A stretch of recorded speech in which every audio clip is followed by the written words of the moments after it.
আমি ইন্দিরা গান্ধীকে নিয়ে অ্যাকচুয়ালি ফার্স্ট ছবি করতে চেয়েছি। আমাকে যখন মানে বাংলার বাইরে যাই তখন সবাই একটুখানি হাসির ছলেই বলে যে সব বাঙালি লোক কবি হতা হয় ইয়া তো লেখা করতে। ওনার যদি মনে হয় যে আমি হাইব্রিড, উনি যেই দুজনের সঙ্গে তুলনা করেছেন আমার তো মনে হয় মাথা পেতে নিয়ে নেওয়া উচিত।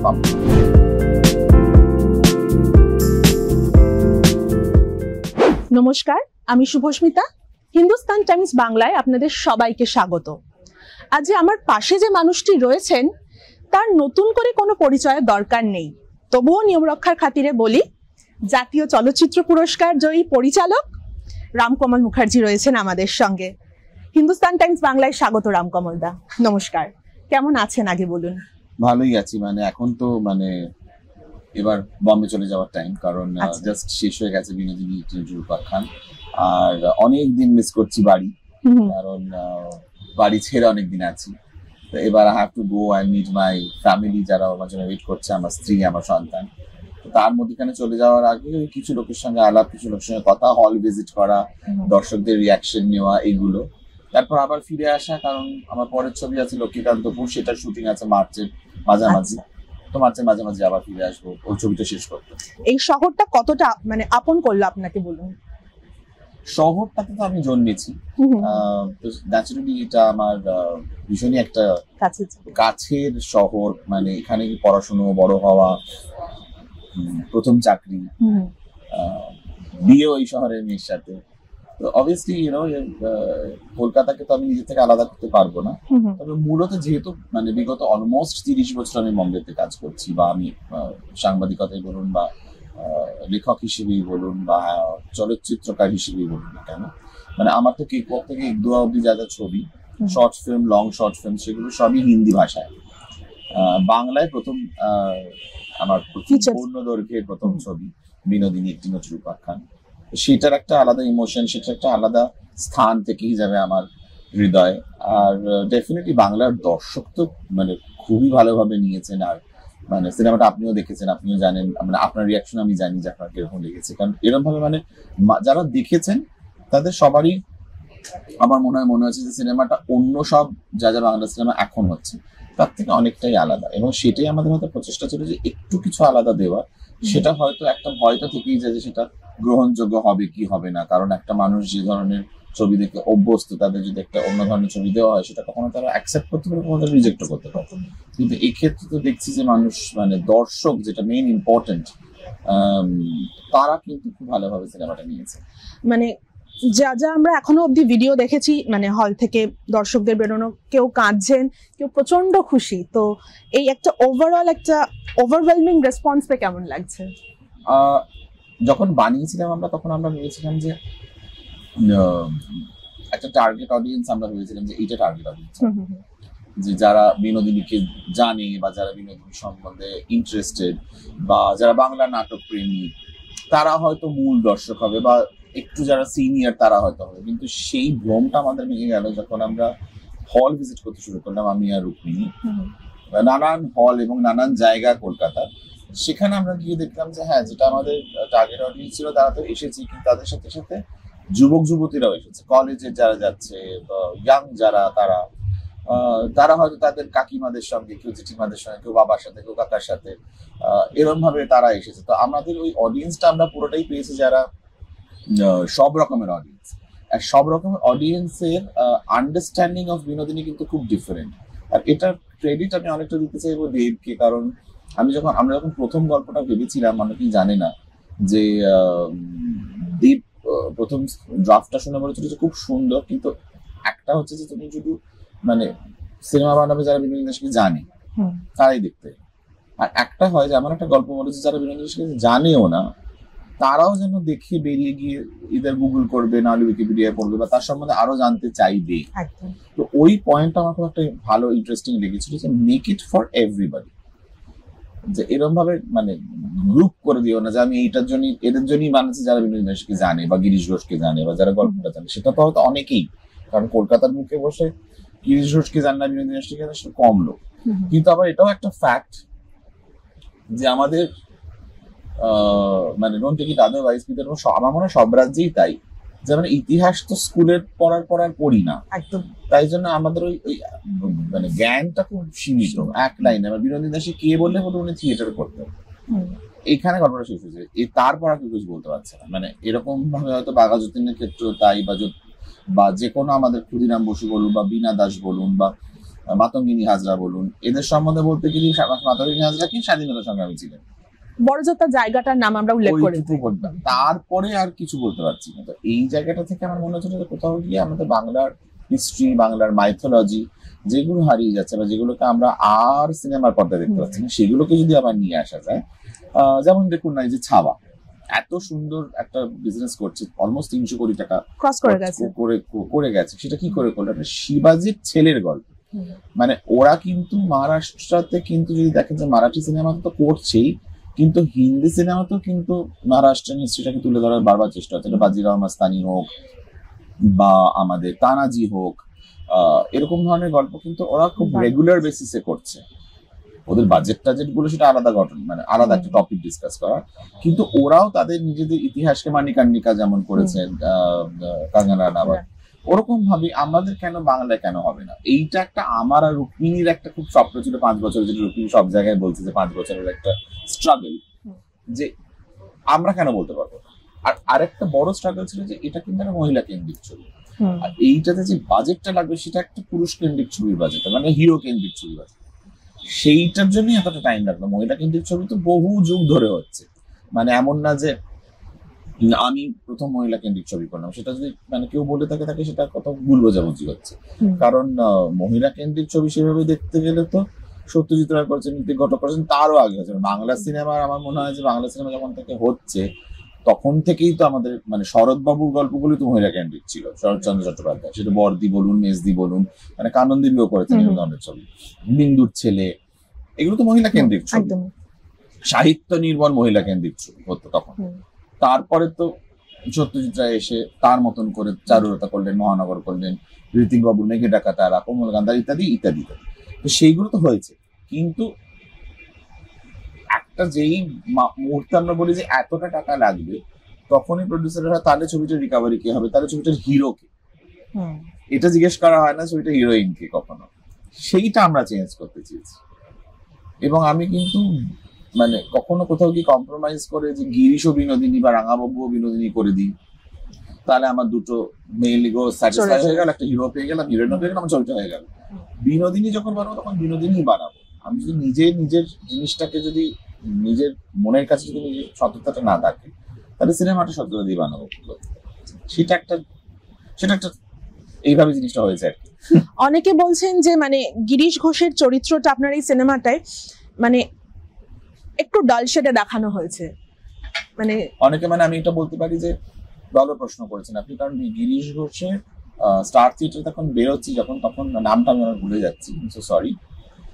উনি আমার সঙ্গে দেখা করলেন এবং দেখা করে উনি বললেন গিরিশ ঘোষকে নিয়ে প্রশ্ন করেন। আমি বললাম আপনি মানে কেন করছেন? তখন উনি বললেন যে আমার ঠাকুমার জেঠু হচ্ছে গিরিশ ঘোষ।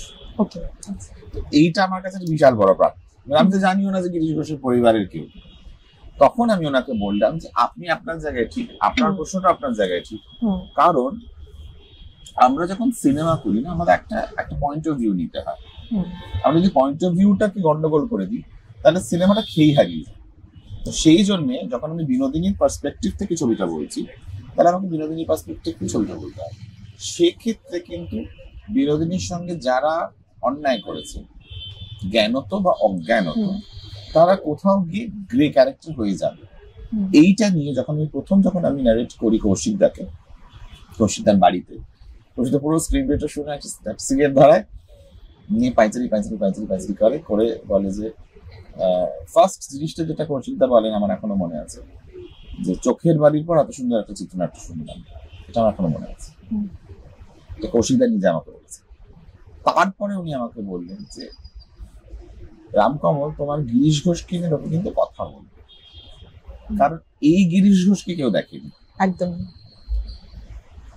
আবার অ্যাট দ্য সেম টাইম, যেহেতু উনি একজন ডিরেক্টর, উনি এটাও বুঝলেন যে তোমার এই ন্যারেটিভে গিরিশ ঘোষ যদি এরকম না হয়, তাহলে তোমার পুরো স্টোরিটা ফ্লপ, মানে দাঁড়াবে, ফল ফ্ল্যাট হয়ে যাবে, দাঁড়াবে। এটা যেহেতু উনি নিজে একজন পরিচালক, সেই জন্য কোথাও গিয়ে আমার হয়তো সেটা মনে হচ্ছে যে উনি নিজে বুঝতে পেরেছেন যে আমি কেন গিরিশ ঘোষকে এরকম দেখিয়েছি। কিন্তু Girish Ghosh is large than life আমার সিনেমা। গিরিশ ঘোষকে নাট্যাচার্য মানে তার ইন্ট্রোডাকশন, তার ব্যাকগ্রাউন্ড মিউজিক, তার লাইফস্টাইল মানে ওইভাবে দেখানো হয়েছে, মানে তাকে একটা স্টলওয়ার্ড দেখানো হয়েছে। সেই জায়গায় কোনো আমি সেটাই ভদ্রমহিলাকে বললাম যিনি ওই ফ্যামিলি ছিলেন, যে আমি কিন্তু তাকে কোথাও কোনো তার স্টেটাসটাকে নামাইনি, তার জ্ঞান, তার অবদানটাকে নামাইনি, সেগুলো সব কিন্তু সিনেমার মধ্যে এসেছে। মানে ওরা বাংলা নাট্য জগতে তার কি অবদান সেটা কিন্তু পুরোটা এসেছে।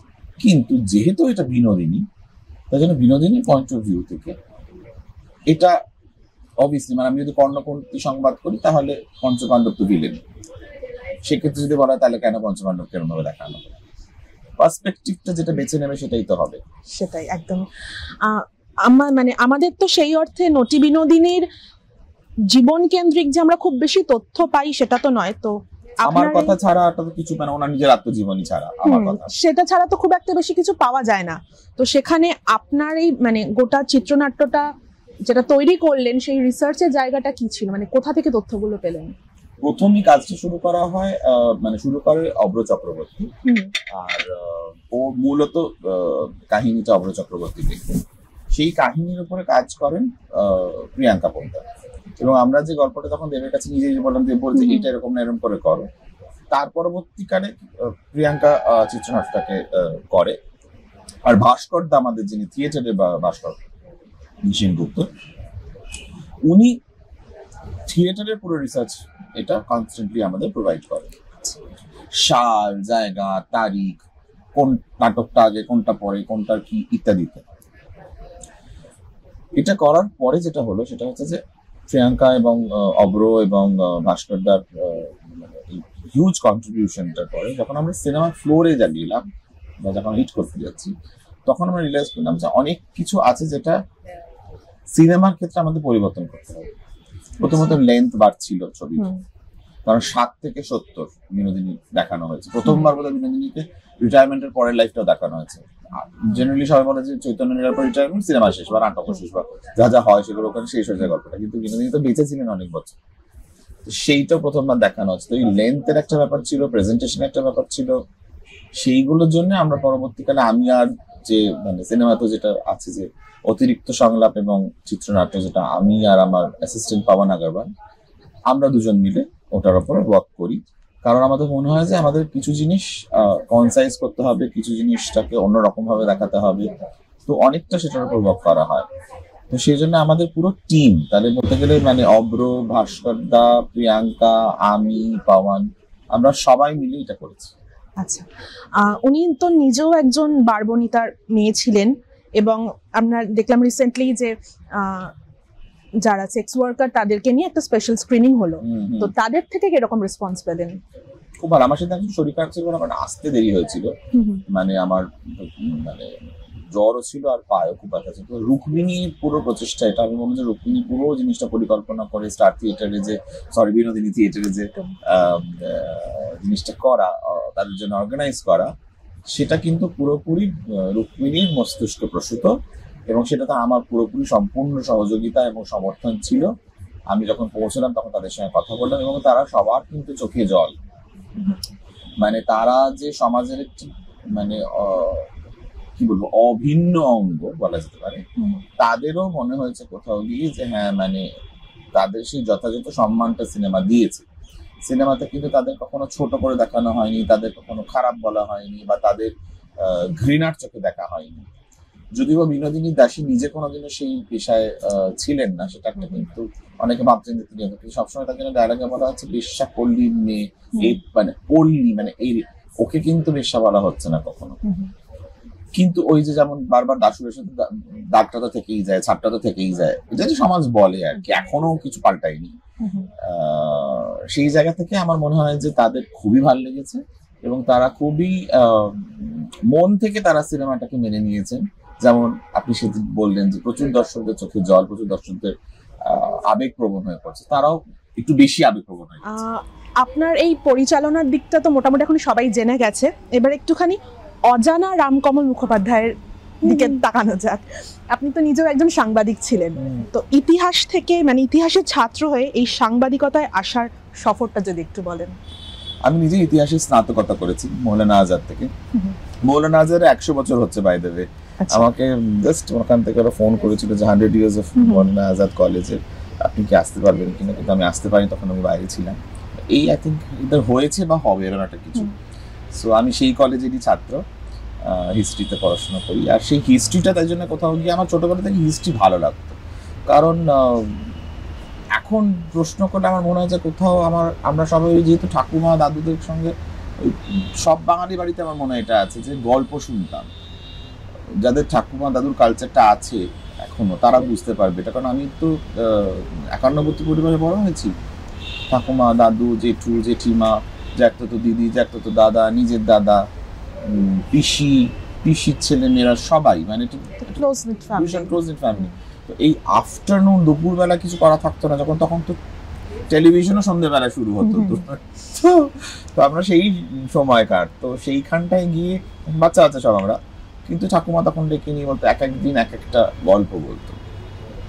রাত্রেবেলা বাবা গল্প বলতেন আমাকে, আরব্য রজনী ইত্যাদি ইত্যাদি সব বাবার থেকে শোনা। এই 51 পরিবারে থাকার জন্যে যেটা হয়েছিল সেটা হচ্ছে যে সব রকমের গল্পগুলো আমি শুনতে পেতাম, কখনো ঠাকুমার কাছে, কখনো দাদুর কাছে, কখনো মার কাছে, কখনো জেঠিমার কাছে। সেইগুলো কোথাও কোথাও হয়তো মজ্জার মধ্যে চলে আসতো। তারপরে যখন ইতিহাস পড়া শুরু করলাম তখন আমার সেই গল্পগুলো খুব ইন্টারেস্টিং লাগতো। এরম ভাবে সিনেমাও যখন দেখা শুরু করলাম, তখন এমনি সিনেমা যেটা উত্তম সুচিত্রার সিনেমা আমরা দেখেছি, অমিতাভ বচ্চনের সিনেমা দেখেছি, কিন্তু যখনই একটা কোনো মাইথোলজিক্যাল সিনেমা বা একটা হিস্টোরিক্যাল সিনেমা আমাদের মা বাবারা নিয়ে যেতেন বা দেখাতেন, সেটার প্রতি আমার একটা বিশেষ আগ্রহ থাকতো সবসময়। বিট 10 কমান্ডমেন্টস, বেনহার, বা সেটা বেহুলা লক্ষ্মীধর হতে পারে, সেটা রাজা হরিশ্চন্দ্র হতে পারে, এবং সেটা রামায়ণ হতে পারে, মহাভারত হতে পারে, যাই হোক তখনকার দিনে যেগুলো সিনেমা হলে আসতো, সেগুলোর প্রতি একটি আগ্রহ আমার বরাবরই ছিল। কিন্তু যখন আমি সিনেমা করা শুরু করলাম, কে বলতে পারেন তাহলে আপনি শুরুটা করেননি কেন? কারণ আমাকে তো প্রমাণ করতে হবে যে আমি এই জিনিসটাকে হ্যান্ডেল করতে পারি। এই যে ক্যানভাসটাকে হ্যান্ডেল করার জন্য আমাকে তো কোথাও গিয়ে নিজেকেও একটা পরীক্ষা দিতে হবে। আমার ভালো লাগলেই যে আমি করতে পারবো তার তো কোনো মানে নেই। মানে আমার ভালো লাগতেই পারে এভারেস্টে ওঠা, কিন্তু আমি কি শারীরিকভাবে সক্ষম এভারেস্টে ওঠার জন্য? আমাকে তো ছোট ছোট পাহাড় দিয়ে ছোট ছোট কাজ করে তারপর তো এভারেস্ট উঠবো। তো আমার কাছে বিনোদিনীটা অনেকটা এভারেস্টে চড়ার মতো। আচ্ছা, আর সাংবাদিকতায় যাওয়াটা? সাংবাদিকতাতে আমি গেলাম তো সেটা হচ্ছে যে মানে যখন আমি আমার শেষ করলাম, গ্র্যাজুয়েশন শেষ করলাম এখানে, তারপরে আমি ক্যালকাটা ইউনিভার্সিটিতে film studies and film and media studies course করলাম। সেখানে তপতি বসু আমার হেড অফ দ্য ডিপার্টমেন্ট ছিলেন, 1 বছর হচ্ছে উনি গত হয়েছেন। ওনার তত্ত্বাবধানে, ওনার আন্ডারে আমার টিচার বিষ্ণুপ্রিয়া দত্ত ছিলেন, উৎপল দত্তের মেয়ে, উনি আমাদের পড়িয়েছেন। আর তো হ্যাঁ, ওখান থেকেই সাংবাদিকতার জার্মটা শুরু। ক্যালকাটা ফিল্ম ফেস্টিভ্যালে একটা বুলেটিন বেরোতো, এটা 1997-98 এর কথা বলছি। ওই বুলেটিনটা ইংলিশ এবং বাংলায় দুটোতেই বেরোতো, এবং তখন একটা পরীক্ষা দিতে হতো ক্যালকাটা ইউনিভার্সিটির ছাত্রদের। সেই ছাত্রদের মধ্যে যারা ফার্স্ট 3 মানে ফার্স্ট সেকেন্ড থার্ড যে হবে পরীক্ষাটাতে, তারা লেখার সুযোগ পাবে কলকাতা চলচ্চিত্র উৎসবের এই বুলেটিনটাতে। আচ্ছা, তো এবার আমি পেয়েছিলাম নম্বর ভালো পেয়েছিলাম, তো আমি প্রথম 3 জনের মধ্যে ছিলাম, আমি করতে পেরেছিলাম, সেই সুযোগটা সেটা পেয়েছিলাম। সেই জন্য প্রথম আমি করতে পারি। আমার এখনো মনে আছে, আমার জানি না যে কেউ এতটা লাকি কিনা যেখানে মানে আপনি নিজে একজন সাংবাদিক, কিন্তু আমার প্রথম জার্নিটাই শুরু হচ্ছে নন্দনে গেছি এবং আমাকে বলা হচ্ছে যে এই ছবিটা দেখতে হবে। আমি ছবি ঢুকে গেছি। ছবিটার নাম ছিল কান্নাথিল মুত্তামেতাল, তামিল ফিল্ম, সাবটাইটেল ছিল। আমি ওটা দেখলাম, অনেক লম্বা, 3 ঘন্টার একটা সিনেমা। দেখে বেরিয়ে তখন দেখলাম যেটা মানিরত্নের ছবি। তো ছবি মানিরত্নের ফিল্মটা দেখলাম, বেরিয়ে এসে তারপর আমাকে বলা হলো যে উনি এসেছেন এবং তোমাকে ইন্টারভিউ করতে হবে। সো ফর মি, মানে যে হলে গিয়ে রোজা দেখেছি, যে বম্বে দেখেছি, যে ওনার ইরুভার দেখেছি, আমার কাছে মনে হচ্ছে মানিরত্নের ইন্টারভিউ কি করে করবো, মানে am I even qualified to interview মানিরত্ন? কিন্তু সেখানে যখন আমি আমার উনি যখন ক্যালকাটা ফিল্ম ফেস্টিভ্যালে যে ফেস্টিভ্যাল ডিরেক্টর ছিল, তখন ওনাকে বললাম যে আমি পারবো। তখন বলছে যে না পারার কি আছে, সিনেমা যখন দেখেছো তখন তুমি তোমার মতন করে প্রশ্ন করো, এইভাবে জিনিসটা শুরু হয়। তারপরে ওইখানে সবাই, অন্য সাংবাদিকরা ছিল, অন্য সম্পাদকরা ছিল। এশিয়ানের সম্পাদক যিনি ছিলেন এন্টারটেনমেন্ট বিভাগের, দ্রিনী চৌধুরী, উনি আমাকে নোটিস করেন, উনি গিয়ে ওনার অফিসে বলেন, ওখান থেকে আমাকে ডাক আসে। তারপর আমি এশিয়ানে ফ্রিল্যান্সিং করা শুরু করি পড়াশোনার সাথে সাথে, MA করতে করতে। তো তারপরে MA করতে করতে যখন আসে, তখন পার্মানেন্ট জবের অফার আসে এশিয়ানিজ থেকে। তারপরে এশিয়ানিজে আমার প্রথম হোচিমিন শহরে আমার প্রথম চাকরি এশিয়ানিজ নিউজ পেপারে। সেখান থেকে তারপরে বম্বেতে ডাক আসে এবং বম্বেতে গিয়ে স্টারডাস্টের জার্নালিস্ট হিসেবে আমি জয়েন করি। হ্যাঁ, তারপর স্টারডাস্ট, তারপর টাইমস অফ ইন্ডিয়া, তারপর বই লেখা, হেমা মালিনীর উপর জীবনী, মিঠুন দার জীবনী, সঞ্জয় দত্তের জীবনী। তার মানে লেখালেখির পোকাটা ভেতরে কোথাও ছিলই আর কি। বাঙালি বাড়িতে তো পড়াশুনো, গান, কালচার, আমার মনে হয় সব বাঙালি বাড়িতেই তো থাকে। এটা আমার মনে হয় যে এটা কেউ একটু বেশি করে, কেউ একটু কম করে। কিন্তু ওই মানে আমাকে যখন মানে বাংলার বাইরে যাই, তখন সবাই একটুখানি হাসির ছলেই বলে যে সব বাঙালি লোক কবি হতা হয়, এত লেখক হতে। সেটা সত্যি অ্যাকচুয়ালি। বেশ, আপনি এক্ষুনি বললেন যে আপনার ইতিহাস ভীষণ পছন্দের। তো ইতিহাসের এত চরিত্র থাকতে, মানে বিশেষ করে আমাদের বাংলার ইতিহাস তো মানে বিভিন্ন, মানে কি বলবো, বহু মানুষ রয়েছেন যাদেরকে নিয়ে সিনেমা করা যায়। তো হঠাৎ বিনোদিনী কেন? কারণ আমার মনে হয় যে দেখুন, যে চরিত্রগুলো নিয়ে আমি করতে চেয়েছিলাম, মানে হিন্দি মানে ছবি বলে না, আমি ইন্দিরা গান্ধীকে নিয়ে অ্যাকচুয়ালি ফার্স্ট ছবি করতে চেয়েছিলাম। সেটি ইংরেজিতে আমি করতে চেয়েছিলাম। তখন আমি প্রীতি সেনন্দির সঙ্গে কাজ করছি। প্রীতি সেনন্দি কমিউনিকেশনসে আমি 5 বছর কাজ করেছি ভাইস প্রেসিডেন্ট হিসেবে। উনি একজন ফিল্ম মেকার, উনি উনিও কিছুদিন আগে মারা গেলেন। তো উনি আমাকে সাহায্য করেছিলেন ইন্দিরা গান্ধী ছবিটাকে নিয়ে কাজ করার জন্য। কিন্তু কোন রকমে তখন চিত্রনাট্য লেখা এবং সেই টাকাটা আমার কাছে ছিল না, বা আমি সেইভাবে মানে জোগাড় করতে পারি। যতক্ষণ আমি জোগাড় করি, যতক্ষণ আমি চিত্রনাট্য লিখে একটা জায়গায় পৌঁছেছিলাম, ততক্ষণে যাকে নিয়ে ভেবেছিলাম, একজন হলিউড অ্যাক্ট্রেস, তার সঙ্গে যোগাযোগ করেছিলেন। তিনি তখন অলরেডি একটি অন্য ছবি করছেন, অন্য একটি দেশের প্রাইম মিনিস্টারের রোল করছেন। তো সেই জন্য হলো না। কিন্তু হলে আমার মনে হয় যে এটি একটি বিশাল একটা ব্যাপার হতো। কারণ আমার কোথাও মনে হচ্ছিল যে রিচার্ড অ্যাটনবারো আর শেখর কাপুর আমার কাছে মনে হয় যে বিশ্বের সব থেকে ভালো biopic maker. Gandhi and bandit queen, আমি ইন্ডিয়ান পার্সপেক্টিভে বলছি। মানে এরা, রিচার্ড অ্যাটনবারো অফকোর্স ইন্ডিয়ান নন, কিন্তু উনি গান্ধীজির উপর যে ছবিটা বানিয়েছেন, এবং শেখর কাপুর যে ফুলন দেবীর উপর যে ব্যান্ডিট কুইন বানিয়েছেন, এই দুটো অসাধারণ দুটো ছবি, মানে অলমোস্ট ফ্ললেস। সেটা আমাকে অনেকটা কোথাও বলেন যদি ইন্সপায়ার করে থাকে, তাহলে হচ্ছে সেটা রিচার্ড অ্যাটনবারো আর আমাদের শেখর কাপুর। অনেকটা শ্যাম বেনেগল, কারণ শ্যাম বেনেগল অনেক রকম ধরনের গল্প করতেন। পরবর্তীকালে আশুতোষ গোয়ারিকার, সঞ্জয় লীলা ভান্সালী, মণি রত্নম এরা করেছে। কিন্তু হ্যাঁ, মানে আপনার প্রশ্ন হচ্ছে অন্য চরিত্র, মানে আমি তো ইন্দিরা গান্ধী করতে চেয়েছিলাম, তারপর আমি করতে চেয়েছিলাম নেতাজি সুভাষ। সেটা তারপর তো গুমনামি হলো বলে, তাই জন্য আমি মানে অফকোর্স আমি ওটা করলাম না। খুব সুন্দর গুমনামি হয়েছে, মানে আমার পছন্দের কত ছবির মধ্যে গুমনামি একটি, সেটা করলাম। প্লাস হিন্দি তো রাজকুমার রাও ওয়েব সিরিজ করলেন নেতাজি বলে, তো নেতাজিটাও হলো না। তারপরে ওই বিনোদিনী, এই জন্যই কি আমার কোথাও মনে হয়েছিল যে বাংলা থিয়েটারটাকে সেলিব্রেট করা হয়নি। বাংলা থিয়েটারের যে কালচার, বাংলা থিয়েটার যে মিউজিক, আর বাংলা থিয়েটার যে এত সুন্দর একটা জগৎ, সেটাকে লার্জার দেন লাইফ করে দেখানো হয়, সেটাকে তার মতন করে দেখানো হয়েছে। এটাকেও যে সেলিব্রেট করা যায়। এবং আমার সবসময় মনে হতো, আমি যখন অন্যদের ছবি দেখছি, অন্য ভাষায় ছবি দেখছি, যেটা বাজিরাও মাস্তানি হতে পারে, সেটা পদ্মাবত হতে পারে, সেটা যোধা আকবর হতে পারে, তখন দেখছি তারা কিন্তু ক্যানভাসটাকে অনেক বড় করে দিচ্ছে। রিয়েলিজমের থেকে ওটাকে টেনে স্ট্রেচ করে ওটাকে সিনেম্যাটিক করা হচ্ছে। আমার ওইটাই মনে হচ্ছিল যে আমরা যদি একটু সিনেম্যাটিক এতে যাই, লিবার্টিটা নিয়ে, তাই বললাম যে আমাদের এক্সপেরিমেন্টই অন্যরকম ছিল, যেটা একটা রিয়েলিস্টিক জোনে যাবো নাকি আমরা এটাকে লার্জ দেন লাইফ করবো। যেমন অনেক জায়গায় বলা আছে গিরিশ ঘোষের বাড়িটা তো ওরকম, কিন্তু রামকমলের বাড়িতে মানে যতক্ষণে বিনোদিনী হেঁটে গিরিশ ঘোষের গেছে, তখন গিরিশ ঘোষের বাড়িটা শেষ হয়ে যাওয়া উচিত। এটা আমি নিজে পড়ে খুব এসেছি। একজন লিখেছেন যে ওই লম্বা করিডোর দিয়ে যে বিনোদিনী হেঁটে যে পৌঁছাচ্ছে টিনের সুটকেসটা নিয়ে, ততক্ষণ গিরিশের বাড়িটাই তো শেষ হয়ে যাবে, যে এই যে লম্বা জার্নি।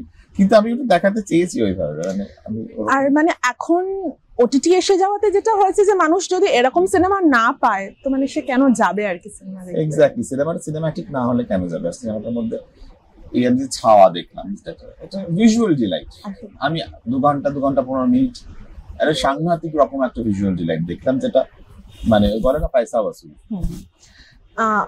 আর একটা জিনিস নিয়েও খুব চর্চা হচ্ছে যে যেহেতু বিনোদিনী 22 বছর বয়সে রিটায়ারমেন্ট নিয়েছিলেন, তো সেই 22 বলে কেউ 26 বলে। হ্যাঁ, তো সেখানে দাঁড়িয়ে রুক্মিণী দিকে কেন বাছা হলো আর কি? রুক্মিণীকে তো আমার মনে হয়েছে যে দেখো, এমন একটা আমাকে আর্টিস্ট নিতে হবে। এই শিবাজির ছেলে সাম্ভাজি, ইতিহাস বলতে 26 বছর বয়সে মারা গেছে, 26-27। অরঙ্গজেবের বয়স তখন বলতে 70-80।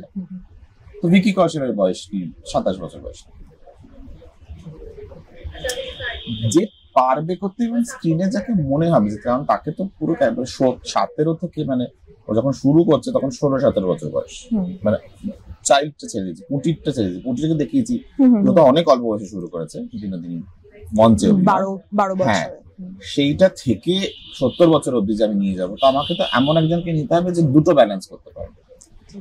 তো রুক্মিণী আমার মনে হয় is a perfect age, figure, face, যে দুটোই ব্যালেন্স করতে পারবে, নাহলে গন্ডগোল।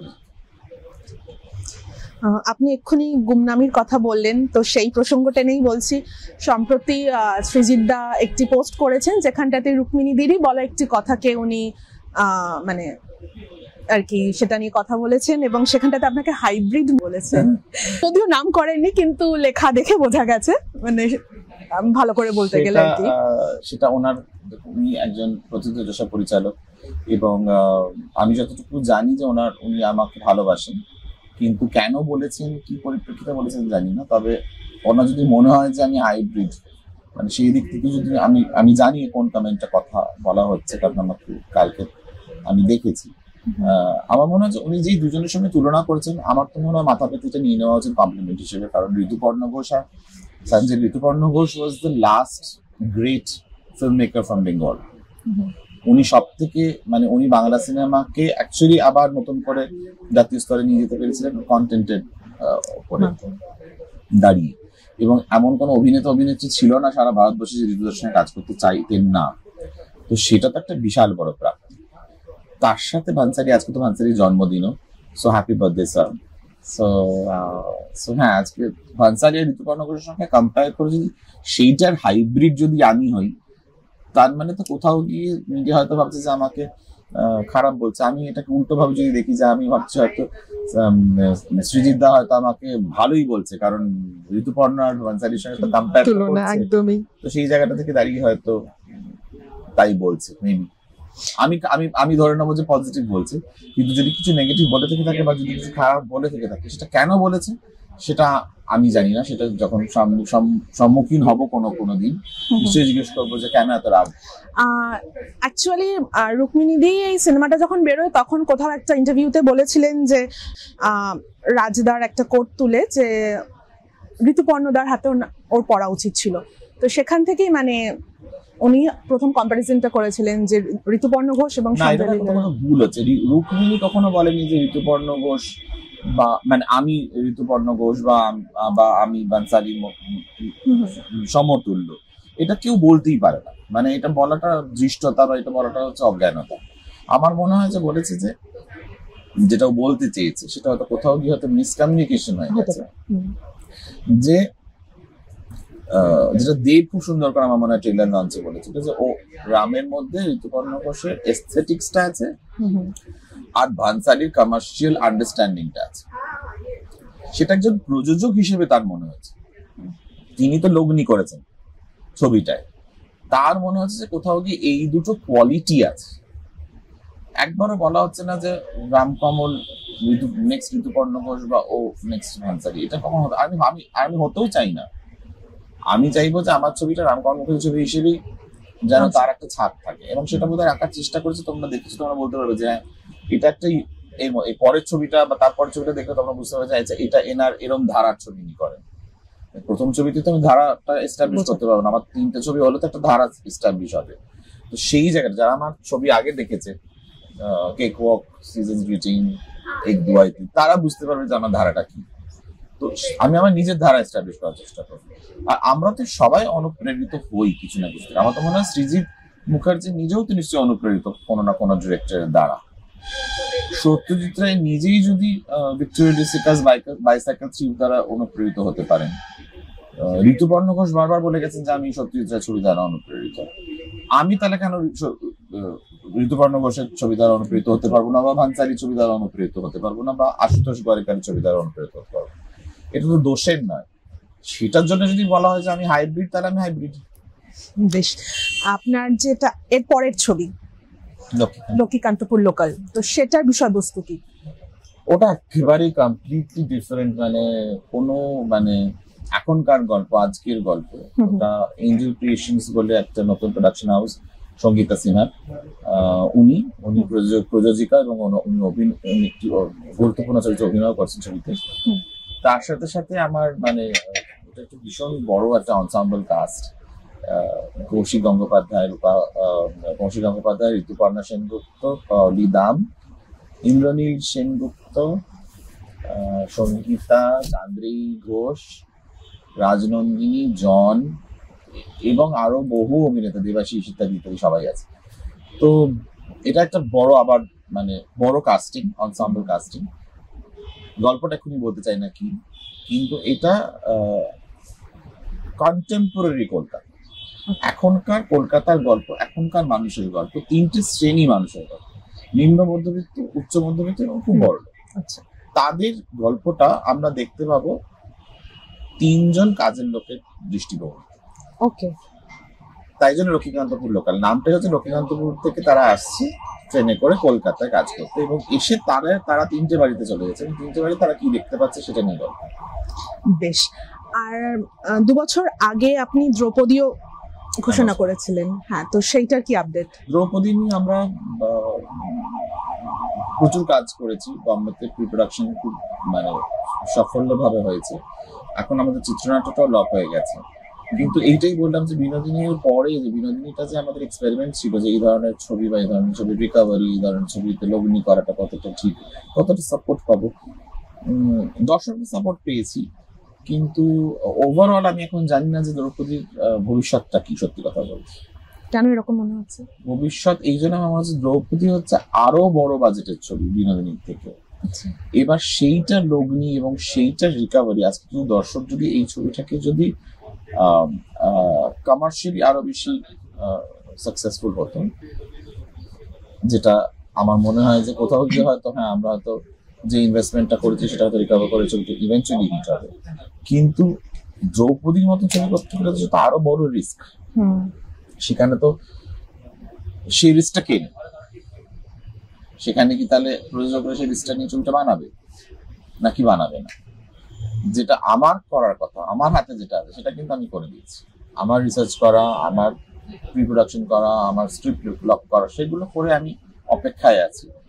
যদি এখন প্রযোজকদের মনে হয় যে তারা করবেন, তাহলে জিনিসটা এগোবে। তাদের যদি মনে হয় যে না, এখন আরেকটু ওয়েট করে আরো মার্কেটটা দেখা যাক, মার্কেট যদি চেঞ্জ হয়, কিন্তু ওই আর কি, মানে আমি দ্রৌপদীটাই বানাতে চাই। আমি যদি এখন বলা হয় যে কৃষ্ণ এবং দ্রৌপদী করো, হবে, দ্রৌপদী যখনই বানাবো দ্রৌপদী বানাবো।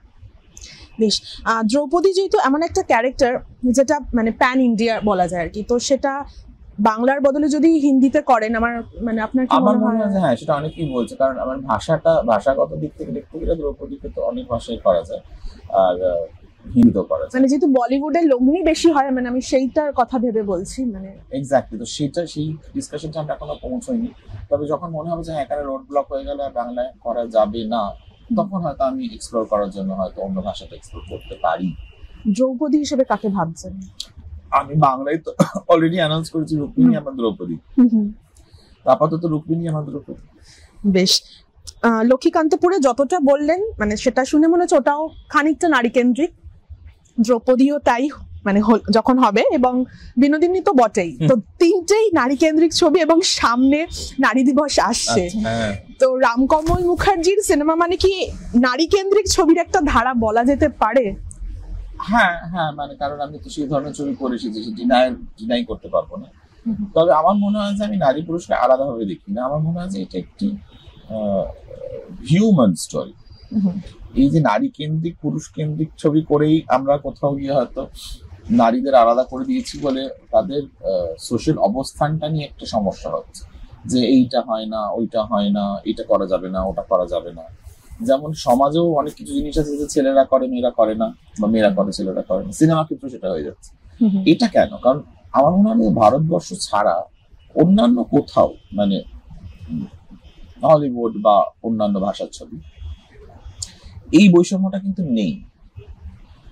আজকে একটা মেরিল স্ট্রিপ বা একটা জুলিয়া রবার্টস বা একটা যে কোনো ধরনের হলিউড হিরোইনের কথাই ধরুন না কেন, তাদের ছবি যখন হয় তখন কিন্তু যে বাজেটটা ধার্য করা হয় সেটা কিন্তু একটা টম হ্যাঙ্কস বা শপেন বা এরকম ধরনের যারা আমাদের মূল স্রোতের হলিউড হিরো আছে তাদের থেকে কোনো অংশ কম তো আমি দেখি না। তাহলে সেটা কি করে হয়? তো তারা যদি পারে করতে, তাহলে আমরা কেন পারবো না? মানে অসুবিধাটা কোথায়? অসুবিধাটা হচ্ছে মানসিকতায়, যে না এটা মহিলা কেন্দ্রিক ছবি বা এটা হিরোইন সেন্ট্রিক ফিল্ম না। আমার মনে হয় যে এটা একটা হিউম্যান স্টোরি। তো আমার হ্যাঁ, আমি মহিলাদের নিয়ে গল্প বলি বা তাদের কথা বলার চেষ্টা করি, ভবিষ্যতেও করব, কিন্তু এইটা নয় যে আমি পুরুষ কেন্দ্রিক ছবি করবো না বলে মহিলা কেন্দ্রিক ছবি করি, বা আমার ছবিতে পুরুষটা দুর্বল তাও না। আমার প্রত্যেকটা ছবিতে কিন্তু পুরুষের কিন্তু যথেষ্ট ইম্পর্টেন্ট এবং তারা কিন্তু যথেষ্ট সাবলীল। বেশ, আমাদের দর্শকদের যদি শেষ কিছু বলার থাকে আপনার? দর্শকদের এটাই বলবো যে আপনার বাংলা ছবির পাশে দাঁড়ান যারা বলছেন, তারা কিন্তু সত্যি যদি বাংলা ছবির পাশে দাঁড়াতে হয় তাহলে কিন্তু বাংলা ছবিটা দেখতে হবে। বাংলা ছবিটা না দেখলে কিন্তু তার পাশে দাঁড়ানো যায় না। সেইটা দেখাটা কিন্তু ওটিটিতে বাড়িতে বসে নিজের লেজার টাইমে নয়, যে আমি 6 মাস পরে ছবিটা এলে দেখবো বা 1 বছর পর ছবিটা দেখবো। এতে আপনাদের হয়তো কোথাও গিয়ে হয়তো সুবিধা হচ্ছে, আপনারা হলে যাচ্ছেন না, আপনার বাড়িতে বসে সিনেমাটা দেখে নিচ্ছেন, কিন্তু এইভাবে ধীরে ধীরে ধীরে আপনারা ইন্ডাস্ট্রিটাকে শেষ করে দিচ্ছেন। আপনারা শেষ করে দিচ্ছেন আপনাদের নিজেদের ভাষার সিনেমাকে। এবং পরবর্তীকালে আমি এটাও বলে দিতে পারি, আজকে হয়তো এটা রেকর্ডে থেকে যাবে, যে এইভাবে যদি চলতে থাকে তাহলে কিন্তু 5 বছর পর আপনারা বাংলা সিনেমা দেখতেই পাবেন না। যখন আপনারা বাংলা সিনেমাটা দেখতে পাবেন না তখন কিন্তু অন্য ভাষার ছবি দেখতে হবে আপনাদের। আর একটা কথা মনে রাখবেন যে 1911-তে দাদা সাহেব ফালকে বলে একজন লোক এসেছিলেন। তিনি যখন সিনেমা হলে গিয়ে দেখলেন যে লুমিয়া ব্রাদার্সরা এসে ইংরেজিতে জিসাস ক্রাইস্টের লাইভ দেখাচ্ছে এবং সব ভারতীয়রা গিয়ে তখন সেইটা দেখছে, তখন সে ফিরে এসে তার বউকে বলেছিল যে আমরা আমাদের ভাষায় আমাদের ঠাকুরদের মতো দেখতে পারি না। সেখান থেকে কিন্তু রাজা হরিশ্চন্দ্রের উৎপত্তি। তো আজকে সেই রাজা হরিশ্চন্দ্র যিনি বানিয়ে গেলেন আমাদের জন্য, তিনি যদি সেই কথাটা না ভাবতেন, আমরা কিন্তু আজও বসে কিন্তু জিসাস ক্রাইস্টকে দেখতাম ইংলিশে। ভাষাটাকে ভালোবাসুন, নিজের ভাষাটাকে ভালোবাসতে গেলে একটু কষ্ট করে হলে যেতে হবে। হলে গিয়ে যদি সিনেমাগুলো দেখেন তাহলে সবাই সার্ভাইভ করবে। শুধু সোশ্যাল মিডিয়ায় টুইট করে দিলে বাংলা সিনেমার পাশে দাঁড়ান, এটাতে কাজটা শেষ হয়ে যাবে। কারণ বাংলা সিনেমার পাশে দাঁড়ান বলে আপনারা কিন্তু নেটফ্লিক্স, অ্যামাজনে গিয়ে ইংলিশ ছবিগুলো দেখছেন, আপনারা হলে আসছেন না। তো এটা বাংলা সিনেমার যদি কখনো ইয়ে হয়ে যায় যে আর বাংলা সিনেমা নেই, হঠাৎ করে দেখবেন যে বাংলা সিনেমা নেই, তার দায়ী এবং তার কারণ আমরা নয়, আপনারাই। ধন্যবাদ। Thank you.